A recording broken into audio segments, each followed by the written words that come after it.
The bare necessities of life will come to you.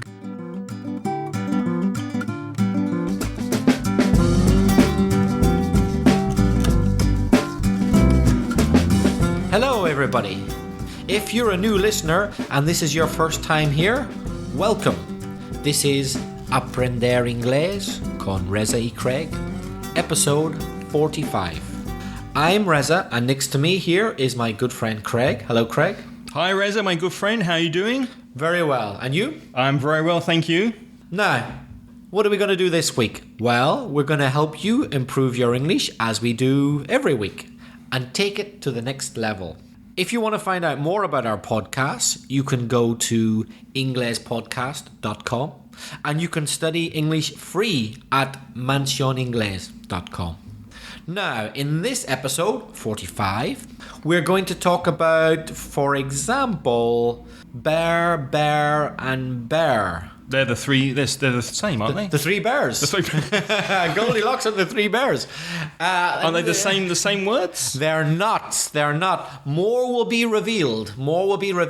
In other words, they're words with different spelling, but the same pronunciation. More of that to follow. Also, by popular demand, a lot of listeners have asked us to clarify so and such. And that's such a good idea. Such a good idea, isn't it? There's so much in this episode you won't believe it, listeners. And also, there's a new section on your feedback. And over to Craig for that feedback right now. Okay, so here we are with this week's feedback from our lovely listeners. We have a message here from Yolanda. Yolanda says, "Hi again.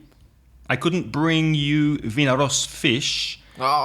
Oh, that's just pity. Well, it's a long way to bring it from Vinaros to Valencia. I don't remember the English name for orange famous fish from Vinaros. Do you remember? An orange fish? She spoke about fish from Vinaros and you knew the name and I've forgotten it. But anyway, she didn't bring us any fish. She tried to send us a voice message by mobile. But Yolanda says, I think it didn't want to send. Or I did something wrong. Excuse me if I repeat more than once time the same. I think Yolanda means I'm sorry if I'm repeating myself. Would be a better way to say that, Yolanda. I'm sorry if I'm repeating myself. Well, Yolanda, if you have an iPhone or an iPad or an Apple device, you can send us a voice message, but you need to download the free application from the App Store. It's called SpeakPipe. So if you go to our homepage of inglespodcast.com and you click the send voice message button, then you'll be asked to download the app from the App Store. But that's only on the Apple platform. That's only with an iPhone or an iPad. If you have an Android mobile phone, which many people have, I'm sorry, at the moment I don't think it's possible to send us a message directly through the website. But of course you can send us via your desktop computer with a microphone attached to your computer or with your laptop. And if you don't have an external microphone, you could probably use the microphone that's in your laptop. But obviously a separate microphone, an external microphone, will be much better because it sounds better. So, go to inglespodcast.com if you want to send us a voice message, Yolanda. She continues, I'd like you to explain when we can use because of. I know the meaning, a cosa de or por, but I don't know when I have to write it. Overall in a formal text. Overall, I think, is a translation from sobre todo, which would be especially. Especially in a formal text. Thanks a lot. Best regards, Yolanda. Any thoughts, Reza, on when to use because of in a formal text? Yeah, formal or informal, I don't think it really matters. I don't find the expression because of particularly formal or informal. It's what I would call neutral. Mm-hmm. In other words, you can use it in either formal or informal situations. Could you give us a couple of examples with because of? Yeah, well, I think the thing to notice is the difference between because of and because. Let's start with because of. The football match was cancelled because of the bad weather. Right. because the of reason. the reason that it was why. cancelled was the bad weather. Yeah, because of the bad weather. Compare it to this sentence, Yolanda. The football match was cancelled because the weather was bad. The first sentence had because of, and the second sentence had only because. I think that's the main point you need to think about. Because of the bad weather is followed by bad weather, a noun, weather. Is it correct to say that the second sentence had a verb in it? So when you use because, you need like another clause? Yes. So you could say, I didn't go to the football match because I had to visit my grandmother. So that's another exactly clause to the sentence. I, subject, had to, you got a verb. Exactly. That's the difference between because and because of. Apart from that, they mean the same. Right. It's a grammatical, structural difference. But because of means because. Except because of goes with a noun or an ing verb form. For example, because of Craig's complaining, Reza has stopped mentioning Mickey Mouse. Because of Craig's complaining. Complain is a verb. So if I want to put complain, the verb, with because of, I must put it in ing form. Not subject verb, only ing. Right, that's clear. So I hope that's cleared up or clarified your problems with because and because of, Yolanda.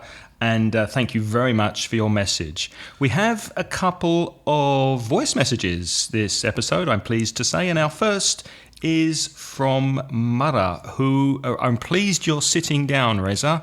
Yes? Because we have received our first present. Ooh. From Mara. Mara sent us a lovely, well, I won't tell you.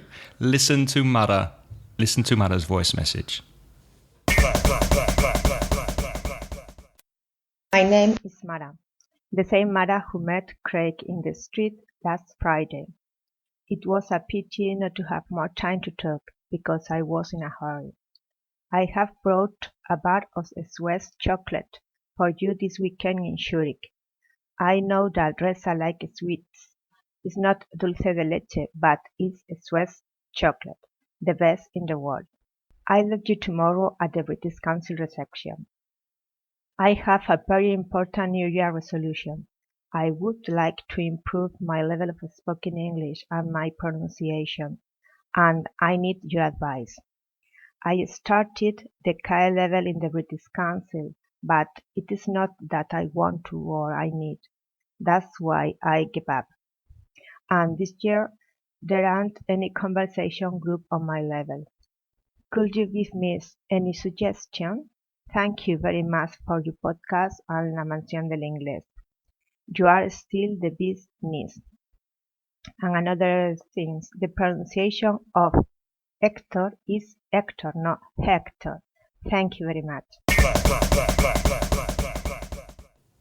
Okay, so Reza, would you like some fantastic Swiss chocolate? We've got it here. It's open on the table. Ooh. Can you hear it? Take our word for it. It's very nice. It's fantastic. It's got nuts inside, nueces. It's got nuts inside. It's Swiss milk chocolate. And I think Mother knows exactly what our soft spot is, especially mine. I mean, I love chocolate. So thank you very much, Mother. Just one thing, Greg. You think it's a bit rude eating on the podcast? Well, normally, yeah, but we're showing our appreciation. Yeah.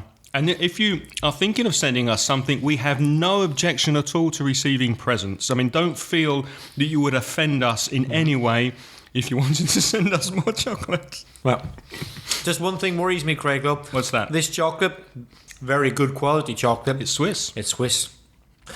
Should we be dealing with strange transactions in Switzerland? I mean, we hear a lot about Spanish politicians these days and Switzerland and doing things they're not supposed to do. Right, the Swiss Should connection. we really? Is this illegal? Well, you've got me worried now. Maybe we should eat the evidence so that the tax people don't knock on the door and see that we're eating Swiss chocolate. Our second voice message. Thanks very much, Mara. Yeah, thanks, Mara. That's fantastic.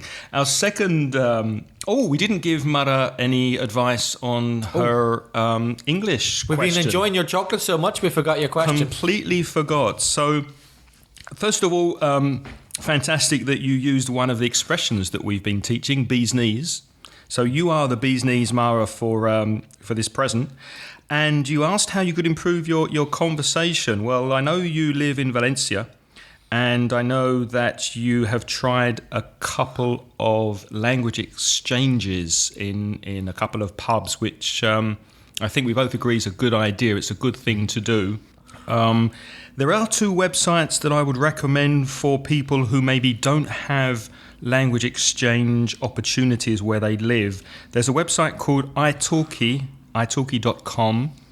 and there's another website called verbling.com, verbling.com. I will put links to those two websites in the show notes. And what can you do on those sites, Craig? Well, I'm pleased you asked me that, Reza.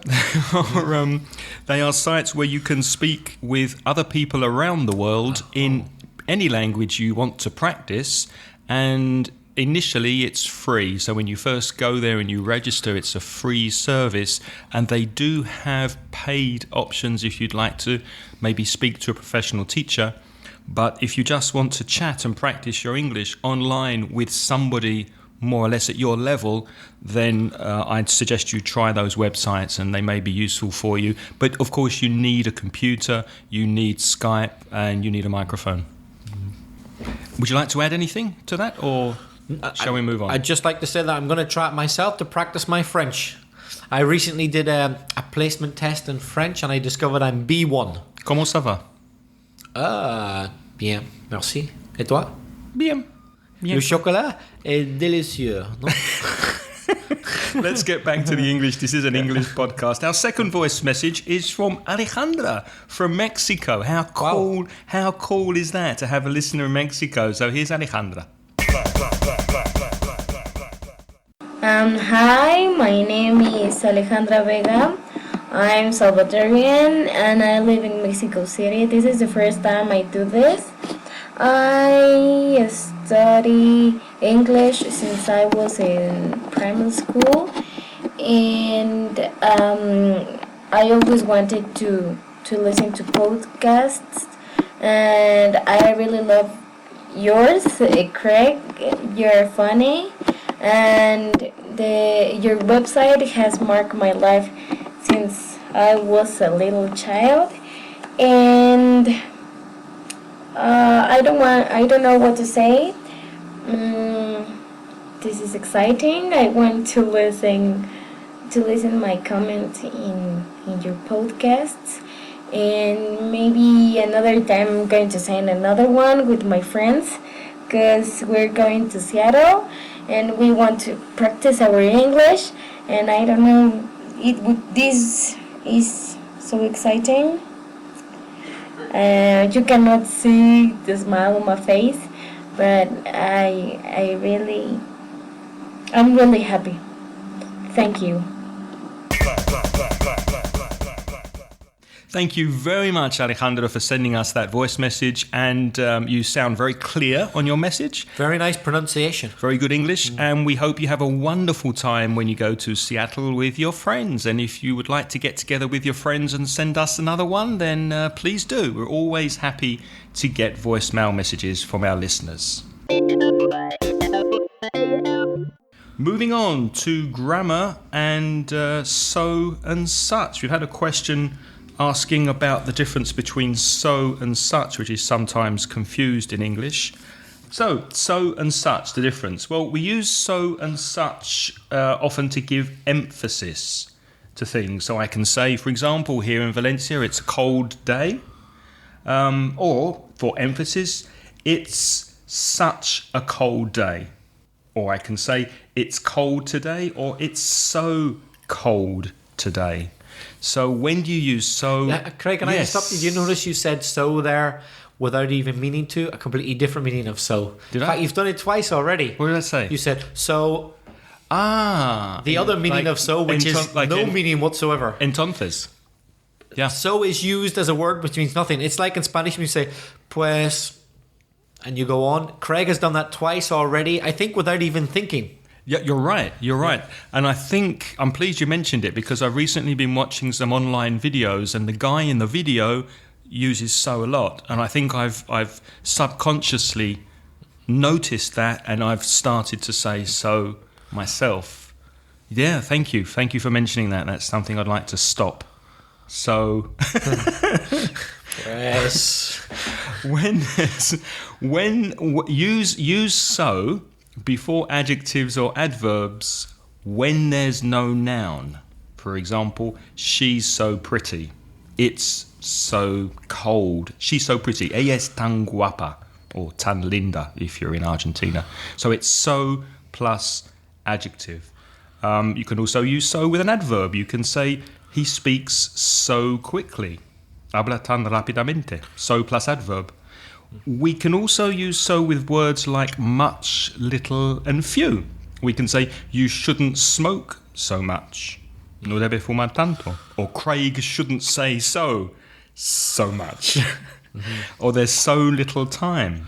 There are so few hours in the day. So as Mara knows, we shouldn't eat so much chocolate. Well, I'm not sure about that. I think I can have another small piece with my coffee, perhaps. But no, I shouldn't eat so much chocolate. And did you notice there, listeners, that I said so much chocolate? Chocolate is a noun. Right. And right at the beginning, Craig said quite correctly, so usually goes with adjectives or adverbs. But so much can be followed by a noun. Absolutely. Right? Absolutely. Or so few or so little can be followed by a noun. Right. And such, use such before single countable nouns with an adjective. For example, he's got such a nice car, or she's such a pretty girl. Do you agree with that? Yeah. Okay. Also use such before uncountable nouns and plural countable nouns. For example, weather. Weather is an uncountable noun. We're having such bad weather, or we're having such cold weather. Estamos teniendo un tiempo tan malo. Such plus countable noun, which is sustantivo incontable. Or another example, they always buy such expensive presents. Such plus adjective plus plural noun plus sustantivo in plural. Or there doesn't have to be an adjective. For example, we've been moved today by Mara and Yolanda and Alejandra by their kind words, by such kindness. That's right. Such kindness from our listeners. We've been moved emotionally by such a wonderful community that we have on Ingles podcast. So, that's... oh, yeah, I did it. Yeah, but do it, Craig. It's normal, but just our listeners should be aware that so's nothing to do with the other so you've been talking about. Yes, but it annoys me when I say it without thinking. So... You can't stop, can you? Stop. Because we all do it. That's terrible. Oh, no. What other word could I use instead of so? Well. Bien, yeah. And in Spanish do exactly the same. They go, bien. Or they go, so, pues. It's exactly the same in Spanish. It is, yeah. But I think it's good to be aware, to know how you're using the language. Well, just remember so plus adjective or adverb. So plus adjetivo o adverbio. Such plus noun, sustantivo, with or without adjective. Con or sin adjectivo. If you remember that, you shouldn't be making any mistakes with so and such. For example, his car is so nice. It's such a nice car. Such a nice car. She's so pretty, or she's so gorgeous. She's such a gorgeous woman. It's so hot. It's such a hot day. Yeah. So we can use so and such with that to show extremes that end in a result. In this case, that is optional, not compulsory. For example, he did such a good job on the software design that they gave him a full-time job with the company. Craig, let's play a little bit with that. And honestly, listeners, we haven't prepared this in advance. I'm going to say a clause with so or such, and I'm going to get up to the word that, and then Craig's going to complete it with a result. Okay. So or such, that, plus the result. Okay. Valencia is so noisy in Fallas that we tend to go away for that week. Okay, just in case you don't know, Fallas is when they have all the fireworks and burning things, and Valencia goes crazy. And it's next month. Yep, coming up soon. We'll have a special on that. Don't worry, as ever. Okay.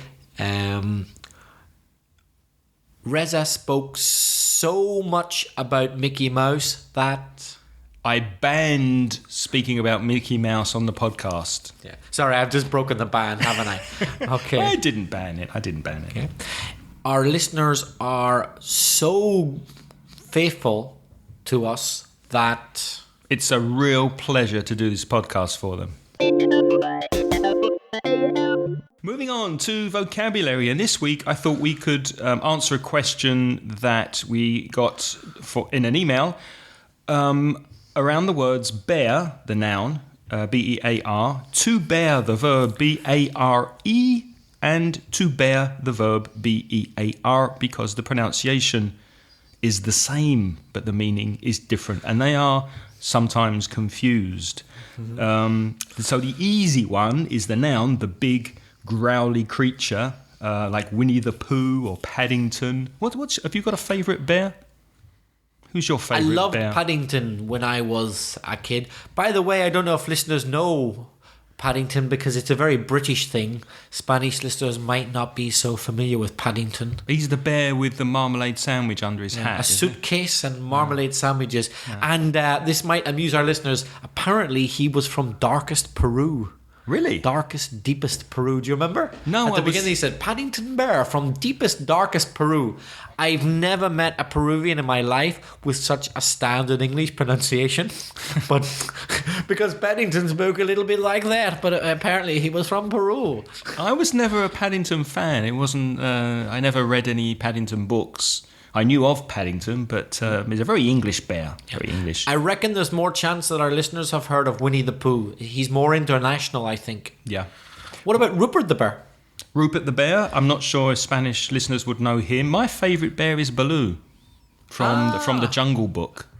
You like those bare necessities, do you? The bare necessities. No, I didn't think of that, but that's an interesting connection. Bare necessities, yeah, they play on the word. The bare necessities of life will come to you. Because is that the bare necessities, B-E-A-R, of bears? Or is it the bare necessities, B-A-R-E, the adjective, which means the basic necessities? I think it's probably the basic necessities. The basic necessities. But they're playing on the word, right? It's a joke. That's right. That's why it's funny. By the way, that's one of my favourite songs of all time. Oh, it's one of my favourite films. The first Jungle Book, when they used to do cartoons by hand, drawing every frame of the cartoon.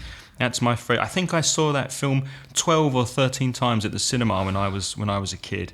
Fantastic. If you haven't seen, or if your children haven't seen the first Jungle Book cartoon, it's got some fantastic music in it.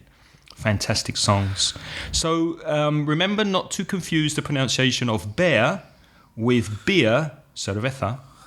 Okay. Bear, the animal, is B-E-A-R, air. The pronunciation is air, like the air that you breathe, air, bear. And ear is like oreja, ear in English, which is beer that you drink. So bear and beer. Of course, all this is true if you've got nice English pronunciation like Craig. But if you're me and you're from the remote provinces, you would put more R in the pronunciation. I would say the three words the same, but I would say bear with definitely more R sound. There's definitely more R at the end there, yeah. Although I pronounce them all the same. And an American might put even more R on and say bear. Yeah, we've mentioned that before, that you're somewhere in the middle between American pronunciation of the R and standard British English. And how might a Scot say them, do you reckon? Bear. Bear. They'd roll bear. the R. They might roll the R. A bear. I saw a bear in the hills. Yep. I like that. It sounds nice. So, yeah, the problem really, the other two, the two verbs, to bear and to bear, B-A-R-E and B-E-A-R. Well, porters, malateros, or mozos de estación, or mozos de cuerda, I saw in a dictionary. Mozos de cuerda? Oh, yeah, never heard that before. Maybe that's a Latin American, the people who carry things at stations, etc. So I could say that porters bear heavy sacks and burdens, cargas, on their backs. And mothers bear children. So it's B-E-A-R. So both mean carry. And if you remember in episode 42, when Reza spoke about infinitives, we spoke about mothers bearing children and using the infinitive passive to be born. Yes. So that's a use of bear. And so it's to bear a child, past bore, and past participle born. So it's B-O-R-E and B-O-R-N. I was born. And of course, mothers bear babies in their bodies for 9 months before birth. So it's not only the moment that you are born, it's the carrying of the baby to bear babies in their bodies for 9 months. Now, strippers... Oh, Craig. Hold on. There are some under 18s perhaps listening. Well, strippers, and someone who takes their clothes off for a living. Strippers bare their bodies, sometimes bare naked, B-A-R-E, naked, sin ropa. If I say I was bare naked, I mean I did not have any clothes. I wasn't wearing any clothes. But the expression bear with me, B-E-A-R, is asking the listener for patience. So I'm asking you to be patient with me. So please bear with me for a minute. Please wait, be patient, to keep listening. Bear with me. But if I said to you, Reza, bear with me, B-A-R-E, that means that will be an invitation to undress. If you said B-A-R-E. I said to you, Reza, bear with me. Let's take our clothes off. I wouldn't expect that spelling, I would expect the spelling B-E-A-R, bear with me, which means be patient, listen, you'll understand in a minute. Exactly. Okay. By the way, listeners, in case you're confused about all this, I think Craig should put a photograph of himself bare naked just to make sure it's clear that you've understood. What about that, Craig? I value our listeners too much to expose them to such horror. Bare is also used as an adjective. For example, the illegal loggers cut down so many trees that they stripped the forest bare. So there we have so many, the use of so many trees that they stripped the forest bare. So the adjective bare means uncovered, naked, or exposed, without cover, without clothing. For example, Reza, let me ask you something. Have you ever run on the beach with bare feet? Many times. Here in Valencia? Over there in the Malvarosa, which I'm looking at right now. No shoes, bare feet. I have. Mm-hmm. Yeah. And another example, I could say that today I made lunch with my bare hands, which will be B-A-R-E, because if I made lunch with my bare hands, B-E-A-R, my hands look like bears. Look like Baloo's. Baloo's hands. Uh-huh. Yeah. Your bare hands. So his bare hands, his naked hands, and nothing else. So it means he used his hands and nothing else. Only his hands. Exactly. What about the bare truth, Craig? What does that mean? The bare truth, the absolute entire truth. Yeah, only the truth. Nothing. Not dressed up. Not dressed up, nothing else. The pure truth. People often say it when the truth might be ugly. You might not want to hear it. Mm-hmm. Like imagine your girlfriend, your wife says to you, do you like my new dress? And you say, well, here's the bare truth. You look terrible in it. Too honest, maybe a bit too honest. Another example, another collocation, to bear the responsibility. Who do you think will bear the responsibility for this podcast? If it all goes well, me. If it goes wrong, you. That sounds fair enough. Who do you bear a resemblance to in your family? To my elder brother. Mm-hmm. I bear a resemblance. I look similar to him. I bear a resemblance more to my father than my mother, more to my dad than my mum. Mm-hmm. Other examples? Does this document bear your signature? That's the meaning really of have. Does it have your signature? Does this paper have or bear your signature? And one more. I can't bear the heat in Valencia in August. I can't tolerate or suffer, aguantar, sufrir, something you have to tolerar, to bear something. I can't bear the heat in Valencia. And I think at the end of the podcast, we're going to speak about one or two things that we can't bear. Indeed. Also, one final use of bear, to maintain a direction. For example, bear left after the traffic lights. Yes. Again, B-E-A-R. Yeah, bear left. Turn left, yeah? Bear right.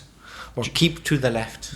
And let's leave you, before we leave the subject of bear and bear, a quotation from Oscar Wilde, who said that it is very easy to endure the difficulties of one's enemies. It is the successes of one's friends that are hard to bear. Typical Oscar Wilde quotation.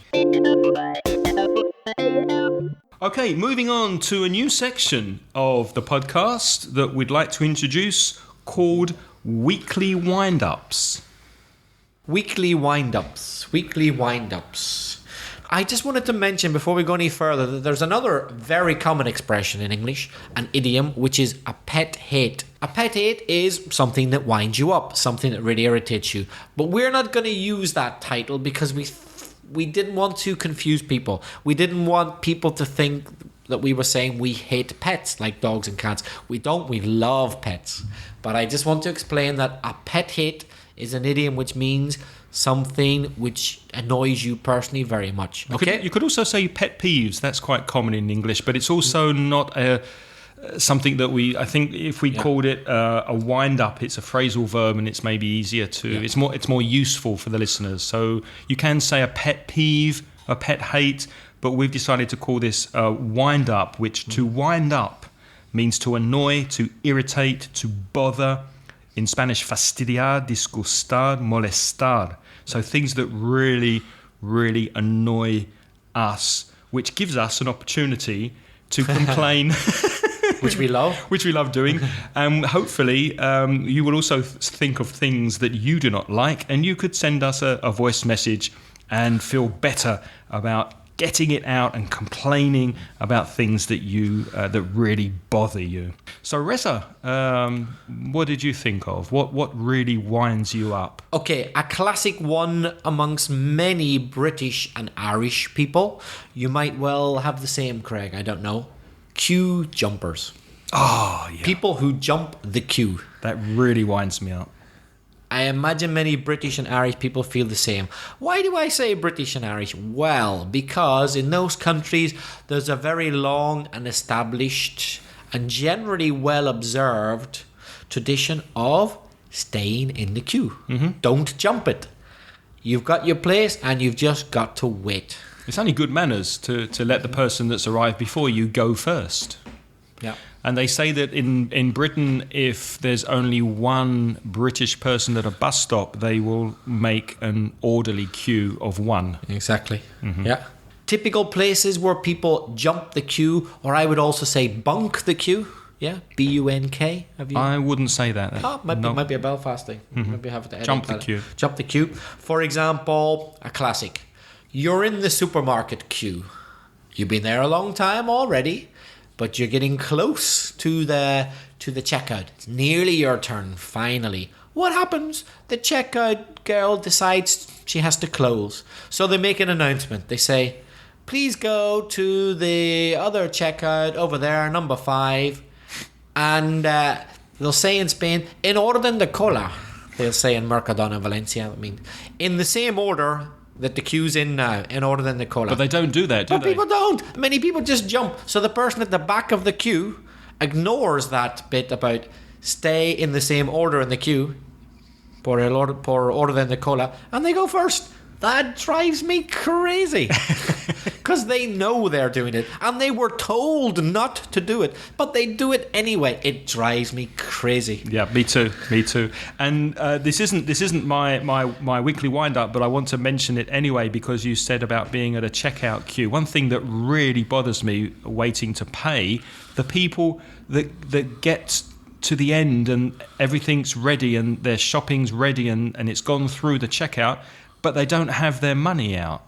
So there's a queue waiting, and there's this person looking for their wallet, looking for their purse, going to the bottom. What did they expect was going to happen? Have they never bought anything before? They've got to the place. Why not take the money out before you get there? So they're holding up the whole queue. So everybody's waiting for them to find their credit card, as if it's like a surprise that they have to pay when they leave. Yeah. That also happens on, I suppose we're getting into another complaint really, on buses. People who've been waiting at a bus stop for 5 minutes, the bus comes and they get on. And the bus driver says, £1.50, and they go, oh, I better look for my money then. Why didn't you look for it 5 minutes ago? You have to pay for the bus ticket. Incredible. Why are you looking now? Yeah. Anyway, my weekly wind-up, this episode, spitting on the street.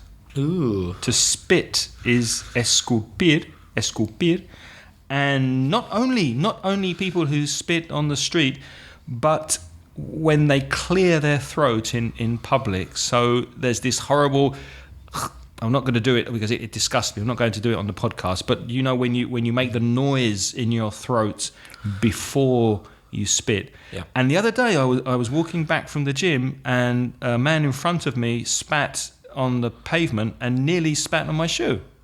And it's just this horrible thing that I don't understand why people aren't more considerate and why they do it. Anyway, that really, really winds me up. I agree, it's quite disgusting. So if you can think of something that annoys you and winds you up, please send us an email or a sound file with a comment or question or wind up, and send those to us via voice message on the website inglespodcast.com or by email to craig@inglespodcast.com or to Reza at belfastreza@gmail.com. So tell us what winds you up, gets on your nerves, tell us what gets your goat. What bothers you, disturbs you, what makes you angry, what makes you want to tear out your hair and scream, stop, don't do that, I hate you. And remember, you can also learn English free at mansioningles.com and take your English to the next level with our audio podcasts at inglespodcast.com. Thank you very much for listening, and until next episode, it's goodbye from me. Bye-bye. And it's goodbye from him. Goodbye. The music in this podcast is by Pitts. The track is called See You Later.